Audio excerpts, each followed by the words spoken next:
So I start you off with the vocab, midpoint formula. This is going to help you obviously find the point in the middle. So a midpoint is a point directly in the middle of 2 points. Also, I put in here bisect. This wasn't really in the section, but you are going to see it all year. So all year long, you're going to see this word bisect. Bisect, if you know that this part, this right here, means 2. So bisect means to cut in 2.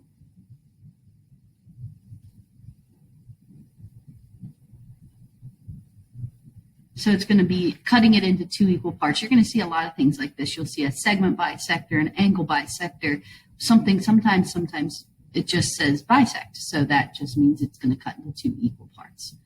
Okay, so here's the midpoint formula. You probably saw this in Algebra 1, so we are going to work with it some more. Okay, so the formula, you add up the x's and cut them in half. Notice this is a comma right here. So a midpoint is going to be a point. You're going to have an x and a y. And then the other part is y1 plus y2 divided by 2. Okay, so these are 2 separate answers that you're going to be getting. Let me give you an example so you can see what I'm talking about. When it just asks you for the midpoint, find the midpoint. So this is what we're looking for. And then it gives you these 2 points. So just like before when we did distance, you're going to label them x1, y1 because it's my first point, and then x2, y2 because it's my second point. So now I just have to use my formula. So x1 plus x2 divided by 2, and y1 and y2 divided by 2.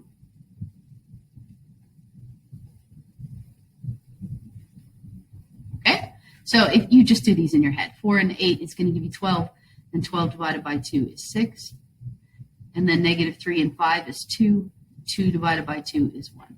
So this is your midpoint. That's all they want you to do. So when they ask you for the midpoint, it's nice and easy. Now, once you get down here, they tell you the midpoint. It says the coordinates of the midpoint are, so this is your midpoint. So these are the only ones that might give some people a little bit of trouble. I gave you a graph so that you can see with this one. So they said PQ is a line segment. So that means P is the beginning, Q is the end. The midpoint, they gave me the midpoint. Okay, so 5, 1 right here. This is the point in the middle. That's the midpoint. And then they gave me 3, 7, that's Q right here. Now it says find the other endpoint P. So if M is in the middle, P is going to be somewhere down here. If you have a graph, of course, yes, you can count down and over and then down and over and use your slope again. But usually they're just going to give you the dots. They're not going to give you the graph. But I just wanted to give you a visual so you can see what I'm talking about. So when they ask you for the endpoint, this is where it gets a little bit more difficult. So if they give up at the top, they asked us for the midpoint. Here, they gave us the midpoint. So usually what we did is this was your x1, y1. And then my endpoint is missing. So my endpoint is my x2, y2. We don't have an endpoint. So when you did your formula, x1 plus, we don't have an x2. So we're just going to call it x. Same thing with your y's. I've got y1, which is 7, plus y2, which I don't have, divided by 2. So this is usually how I would find it. Now, this is my x value in my midpoint, and this is my y value in my midpoint. So that means this 3 plus x over 2, it's going to be equal to 5, because that's my midpoint. So this one you have to kind of set up some formulas. And then this is going to be equal to my y value. Like that. So if this is the case, all you have to do is solve these. So if I times by 2, that's going to give me 10. And then if I just do 10 minus 3, that's going to give me 7. Same thing over here. Times by 2 to get 2. And then subtract 7 to get negative 5. So my endpoint for P is going to be 7, negative 5. Okay? So in that case, if you want to graph it because you have trouble with it, and then you can just go rise over run and do rise over run again, that will work. Okay, so don't just estimate though. Make sure you count exactly how many down and over, and then down and over would work there. This is just faster. You don't have to graph and have an exact coordinate to be able to do it. Okay? Another way I've shown before how to do something like that is we can use the x's, like the 3 and the 5. So if I go from 3 to 5, that's 2 spots. This is kind of the easier way that I show how to do it. And then we have to add another 2 spots to get to our answer. So if I go from 3 to 5, I'm adding 2, add 2 again to get to 7. That's how we got our 7. Okay?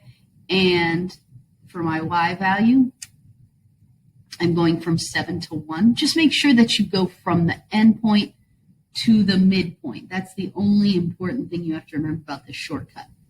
So the endpoint is 7. It's going to the midpoint, which is 1. So how did I get from 7 to 1? I minus 6. So to get to my answer, I have to minus another 6. So 1 minus 6 is going to give you negative 5. So this is the formal way to do it. And this is my little shortcut method. If you do the shortcut method, make sure you go endpoint to midpoint. And then that'll get you to your other one. Okay? Either way, you're going to get 7, negative 5.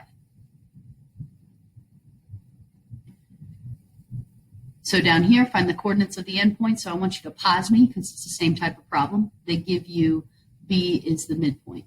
So go ahead and pause me. Whichever way you liked that I showed you, go ahead and try it. And I'll show you both ways. So I've got B is the midpoint. So this right here, this is the point in the middle. Okay, so that means I've got x1, y1 right there, and I don't have an x2, y2. This would be equal to my x value in my midpoint. Okay, if you did it this way, 2 times negative 2 is negative 4, and negative 4 plus 5 is 1. Okay, if I do the y's, I'm going to times by 2 and get 10, and 10 minus 4 is 6. So hopefully you got 1, 6. If you wanted to see my shortcut method, we have to go, just make sure that you start with the endpoint and go to the midpoint. So to get here to here, what you're really doing is adding 3. So if I add another 3, that gives me 1. And starting with the endpoint 4, we're trying to get to 5. So you have to ask yourself how to get from 4 to 5. Well, you add 1. So we can add another 1 and get 6. Either way, you're going to get 1, 6. This is easier. You just have to remember to start with the endpoint. And I also like to show people the formal way because some people learn differently. Okay, and finally, our last one right here. Again, suppose M is the midpoint. So find out what your midpoint is. If they're asking you for the midpoint, it's the easy way. If they're giving you the midpoint, it's usually more difficult. Now, this one throws in the x's. We always have x's in there. It says find the missing measure. So when they do this kind of thing, you do not have to draw a picture, but it really helps. Okay? So you might, if you are comfortable with these things, go ahead and pause me and try it on your own. If not, I'll show you how to do it. So I've got FG, and it says M is the midpoint. Okay, midpoint means that we can put the hash marks, the tick marks, whatever you want to call them. That means MG and FM are equal to each other because it tells me it's the midpoint. So MG is 7x minus 15.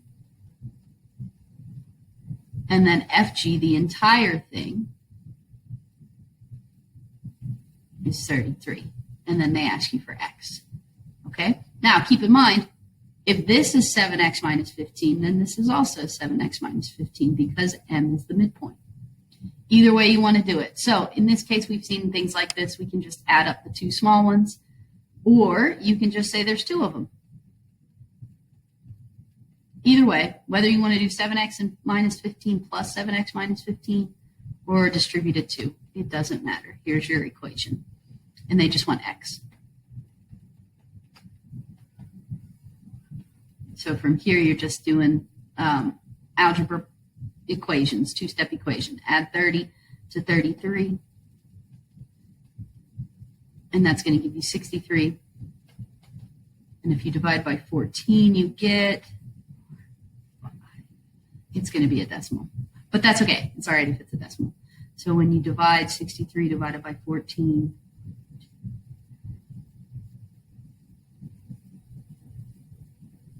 it's going to be 4 point something.